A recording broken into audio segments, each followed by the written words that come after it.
저는 이 삶 공부를 시작하기 전부터 이 공부를 기다렸거든요. 그러니까 왜냐하면 이제 제가 하나님을 믿기로 작정을 했는데 성경에 대한 지식도 없고 또 하나님도 바로 알아야 되겠길래 이 공부를 기다려왔습니다.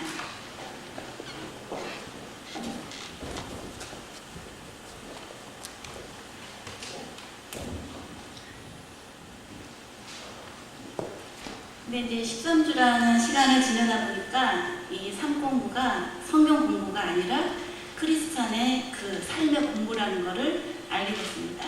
그러니까 각 단원마다 공부를 배우면서 저는 이제 저 나름대로 이렇게 실습을 하면서 지냈거든요.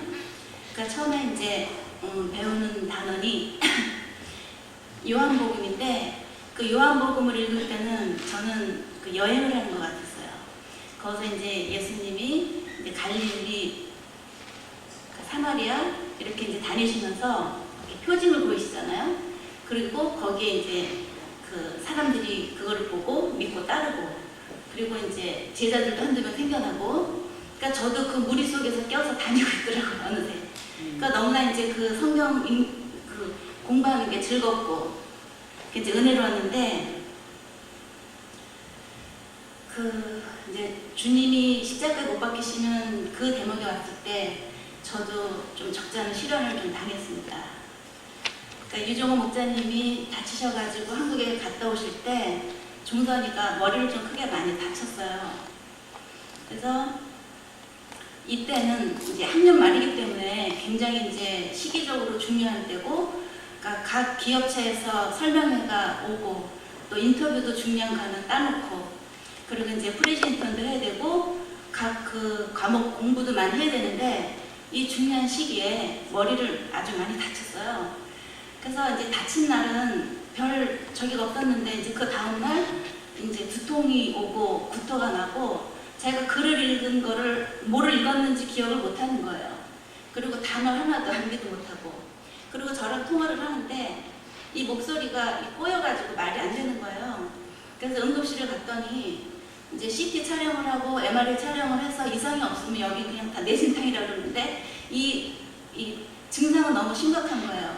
그러니까 이 몸이 10개로 뛰어도 바쁜 이 중에 그냥 모든 게 올스톱이 되고, 더군다나 일주일 안에 이 출혈이 될지도 모른다는 그런 무서운 상황에 이제 접했는데, 여러분들이 제 믿음을 아시겠지만 저는 기도보다는 사실 하나님이 원망스럽더라고요. 왜냐하면 얘가 이제 하나님을 신실하게 믿기 시작했고 또 이제 종교 속에서 기도 속에서 열심히 공부를 하고 있는데, 하나님을 믿는다는 이유로 이런 시련을 주신다면 차라리 하나님을 안 믿고 이 시련을 안 당하는 게 낫지, 이런 생각만 들더라고요. 근데 이제 제가 이런 심정에서 또 이 아픈 애를 밥도 못 해먹고 공부도 못하고 모든 게 스톱되어 있는 이 상황에서 멀리 떨어져서 이렇게 지켜만 봐야 되는 그 심정이 정말 말도 안 되더라고요. 그리고 이제 의사 선생님은 이 병에 대해서는 치료 방법이 없다는 거예요. 기간도 없고. 이종 목사님 아시겠지만은 무슨 약도 뼈줄 게 없이 이걸 그냥 떼어야 되는 거거든요. 그런데 이런 자식을 놓고 있자니 뭐 기도가 나오기보다는 사실 하나님 원망이 먼저 됐어요. 그런데 이제 종선이하고 매일 신앙 얘기를 했었는데 이때만큼은 3일 동안은 종선이도 저도 신앙 얘기를 한마디도 하지 않았어요. 그리고 이제 종선이는 그렇지만 나중에 알고 보니까 얘는 그때 자기가 오히려 지금 이제 신앙을 깨우쳐갈 때다 그러면서 이제 자기가 지금까지 살아온 거 내려놓은 거를 더 내려놓고 또 내려갈 만큼 또 내려가면서 군더더기를 빼면서 이렇게 믿음을 다시 여과시키는 그런 과정에 있었더라고요, 나중에 보니까. 그런데 저는 이 상황에서 할 수 있는 거는 제가 2시간마다 얘를 깨우는 일밖에 없었어요. 왜냐면 이 출혈이 될지 모르기 때문에 잠만 자면은 안 된다는 거예요. 그럼 2시간마다 깨워서 얘 상황을 보고 그거를 체크해야 되고, 그러니까 이런 상황에서 제가 손으로 잡을 수 있는 거는 이 삶 공부하는 성경 공부 요약하는 숙제니까 억지로 해야 되잖아요. 그래서 이 숙제하는 이런 실력밖에 없었는데, 그나마 숙제할 때만큼은 제가 이제 마음이 유한이 되고 평강을 찾았습니다.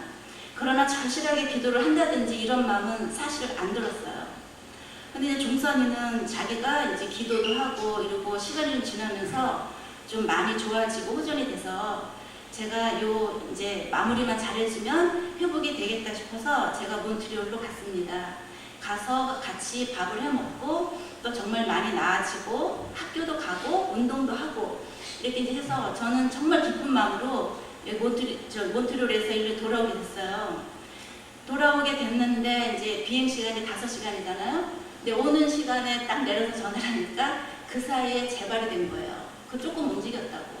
그러니까 저는 그 사이에 이때는 진짜 낙담이 말을 할 수가 없었어요. 왜냐면 이제 희망도 없고 이제 난지 알고 저기 다시 시작을 하려고 했는데 모든 병이 재발이 더 무섭잖아요. 그러니까 재발이 되니까 이제 낙담도 2배로 되고 이제 난다는 보장도 없고 이제 확신도 없고 이제 무엇보다도 본인이 이제 힘이 하나도 없는 거예요. 더 버틸 힘도 없고 그리고 증세는 처음에 다쳤을 때보다 더 심하고 걷지를 못해요. 그러니까 아예 응급실에 갔더니 선생님이 노티스를 주면서 절대 수업도 못 가게 하고 근데 누워만 있어야 되는 상태인 거예요. 그러니까 이런 아찔한 상황에서 진짜 참 기가 막히죠. 그런데 종선이도 이제 버티다가 그 후 한 3살 있다가 새벽에 전화가 와서는 엄마 이제 내가 도저히 이제 버틸 수가 없다. 이제 안 되겠다. 집으로 돌아가야 되겠다. 그래서 저는 그때 처음으로 이제 아빠가 이제 한국에서 이 소식을 들으면 가슴만 아프죠. 어떻게 할 수가 없어서 얘기를 안 하고 있다가 이때 이제 얘기를 해서 데려오기로 결정을 했습니다. 더 이상 이제 공부가 되는 문제가 아닌 거예요. 그러니까 데려오기로 하고 마음을 먹고 가만히 있으니까 그때 김효선 목련님이 말씀하신 것처럼 진짜 넉넉고 멍하니 아무것도 할 수가 없는 거. 그리고 이제는 두려워요. 얘가 도대체 머리에 어떻게 됐길래 이게 또 다시 재발이 됐고 그럼 언제 날 것이면 이제 너무 이제 무서움마저 있는데 그 멍하니 앉아서 제가 그때도 할 수 있는 것은 이 상공부 숙제밖에 없었거든요. 그래서 그 숙제를 하려고 잡았는데 그때가 로마서 5장에서 그 8장 요약기간이었는데 제가 이렇게 불현듯 어느 문구를 한 30-40번을 보고 있는 거예요. 같은 문장을. 그래서 이게 뭐길래 이렇게 볼까 하고 제가 봤더니 로마서 8장 26절이었어요. 근데 제가 정확히 외우지는 못하지만 우리는 기도할 줄 모릅니다. 그러나 성령 하나님께서 내 연약함을 아시고 탄식하시면서 나 대신 기도해 주시는 하나님 이런 문구를 딱 보는 순간 그러니까 종선이하고 통화한 지 한 2시간밖에 안 됐는데 보는 순간 뭔가 갑자기 저한테 이 진짜 스파크처럼 뭔가 스쳐 지나가는 깨달음이 생겼어요. 그게 뭐냐면 하나님이 타깃이 종선이가 아니었구나. 그 타깃이 나였구나. 그러니까 내 믿음을 보시고자 하는구나. 그러니까 내가 변하면 종선이가 낫겠구나. 이런 갑자기 희망이 생긴 거예요. 그러니까 이제 그 정답을 알고 푸는 문제를 대하는 그런 기분이 드는 거예요. 근데 마침 종선이가 전화가 와서 이게 아침에 심한 구토로 잠을 깼는데 하루 종일 구토가 아니라 1시간 구토 있고는 2시간 없다가 이게 반복적으로 짜르르 일어나는 거거든요.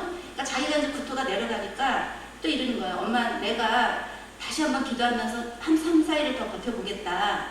좀 기다려보고 마무리를 웬만하면 하고 가겠다. 이러길래 저도 이제 믿는 게 생겼잖아요. 조금 아까 2시간에 전에 제가 아니기 때문에 저도 단호하게 그래 그렇게 해보자 이렇게 하고는 저는 사실은 얘가 다친 지 1달 반 만에 그때서야 간절하게 기도를 하기 시작했습니다. 하나님 내가 이렇게 종선이 때 끌려가는 믿음이 아니라 종선이를 이끄는 믿음이 되고 싶습니다. 그리고 아들이 아플 때 눈물로 하나님을 찾을 수 있는 그런 엄마의 믿음을 갖고 싶다고 그때 기도를 했습니다. 그리고 이 기도 제목을 가지고 제가 우리 성령체험에 이 기도로 제목을 삼았어요. 그리고 이제 성령체험 시간이 됐을 때 그때 당시만 해도 목사님이 종선이가 이렇게 아프다는 상황도 잘 모르셨을 것이고 제가 이런 기도를 한다는 것도 생각을 못 하셨을 거예요. 그런데 제가 성령 체험 시간에 이제 목사님이 저한테 오셨을 때 그 저한테 손을 얹는 순간에 이 따뜻한 포대기가 저는 그걸 성령이라고 진짜 따뜻하고 포근한 그 포대기가 제 등을 덮더라고요. 그리고 목사님이 저한테 손을 얹으셨을 때 저는 또렷하게 그거를 기억해요. 뭐라 그러셨냐면 지금까지는 종선이 믿음에 끌려갔지만 내가 더 굳세고 강한 믿음을 줘서 종선이를 끌고 가는 믿음을 주시겠다. 이 말씀을 저는 듣는 순간 이처럼 저는 성령 체험은 더 이상 저한테 없다고 생각해요. 이런 체험을 제가 이제 받아서 너무 기뻐서 집으로 돌아가는 시간에 종선이하고 이제 통화를 하고 이러이러한 엄마가 성령 체험에 성령님의 음성을 들었다. 그래서 이제 믿음으로 우리는 이제 그날 밤을 잤는데 그 다음날 아침에 얘가 다친 지 한 달 반 만에 처음으로 구토 없는 아침을 맞이했어요. 제가 그때 이준 목사님이랑 리그 문제 때문에 차를 탈 일이 있어서 제가 이 얘기를 이제 이준 목사님을 알고 계셨거든요. 어떻게 한 달 반 만에 어저께 성령 체험했다는 이유로 오늘 아침에 구토 없이 일어날 수가 있는가, 이제 그걸 말씀드려봤었죠. 그러니까 물론 100% 난 건 아니었어요. 그러나 100% 낫겠다는 확신이 생겼어요. 그러다 보고 그러니까 자기도 믿음으로 공부를 하고 기도를 하고 저도 또 더 기도를 하다 보니까 회복되는 속도가 이틀 3일 되더니 그 주에 정말 거짓말같이 다 나았습니다. 다 나았고 그 미뤄졌던 것들은 교수님들이 딜레이됐던 시험 다시 치게 해주고 마무리 다 하고, 그리고 돌이켜보니까 얘가 아파 누워있는 동안에 데미지는 사실 하나도 없었어요. 왜냐면 원래 학년 말이랑 학기 말을 바빠가지고 학교 수업하면서 공부하기가 너무 힘들었는데 이 합법적인 노티스 때문에 학교를 안 가고 그 프로젝트며 마무리 잘하고, 그리고 이제 그 얘가 듣는 과목 중에 점수 따기가 몹시 힘든 과목이 하나 있었는데 이 과목은 그 교수님이 경력과 교수이면서도 되게 행복하기를 권하세요. 인간은 행복해야 된다 그러면서. 그래서 그 숙제 중에 하나가 일기가 있었는데 얘는 그 2달 동안 어둠 속에서 아픔 속에서 쓴 일기는 하나님한테 회개하고 간절히 기도하고 성경 말씀 읽고 그리고 하나님하고 대화하고 자기 비전을 제시하는 내용밖에 없었는데 이 하나님 덕분에 A까지 받았어요. 그런데다가 가장 큰 성과는 뭐냐면 종선이의 믿음이 제가 봐도 뿌리 깊고 맑게 그렇게 더 깊게 뿌리를 내린 것이 가장 큰 성과인 것 같습니다. 그래서 이제 제가 이 과정을 통해서 볼 때 저도 처음에 다쳤을 때 기도도 안 하고 하나님 원망하고 이렇게 해서 내가 하나님을 왜 이러던까지 했는데 이 과정을 겪으면서 이제는 도마가 찾아냈던 그 예수님의 옆구리가 이제 저한테 더 이상 필요하지 않습니다. 그 못자국에 손 안 넣어봐도 이제 더 이상 의심하지 않고 이제 이 시련을 주셨던 것까지도 이제 감사합니다. 그래서 이렇게 제 삶공부는 단원마다 이렇게 실습을 해왔어요. 처음에 요한복음을 읽을 때는 구원의 확신을 재확인했고 또 예수님이 십자가에 못 박히심을 당할 때는 제가 종선이로 인해서 자아가 다시 한 번 더 죽어나갔고 또 로마서를 배울 때는 그 예수님이 승천하시면서 대신 보내주신 그 보혜사 성령님의 그 음성도 제가 들었고 이렇게 하면서 제가 은혜 속에서 삶공부를 잘 마쳤습니다. 그러니까 제 나름대로는 이 13주가 한바탕 여행을 한 것 같아요. 갈릴리에 갔다가 로마 갔다가 또 우리 교회의 상아탑인 저 사랑방, 공부방 거기를 통해서 이 성경책이라는 달랑구 배낭 하나 메고 진짜 값진 여행을 했습니다. 제가 침례를 받고 여기서 간증을 했을 때 제 믿음이 백지와 같다 그랬어요. 근데 저는 이제 백지가 아닙니다. 우주보다 더 큰 도화지에 주님이라는 중심점을 찍었고 제가 거기에 바울, 모세, 아브라함 이런 쪽으로 선도 많이 긋고 이제부터 제가 할 일은 거기에 면을 그리고 또 입체를 그리고 이제 공간을 채워서 그러니까 하나님의 영적 차원이 너무 멀지만 이제 근접해서 가기로 이렇게 기도하면서 열심히 가겠습니다. 감사합니다.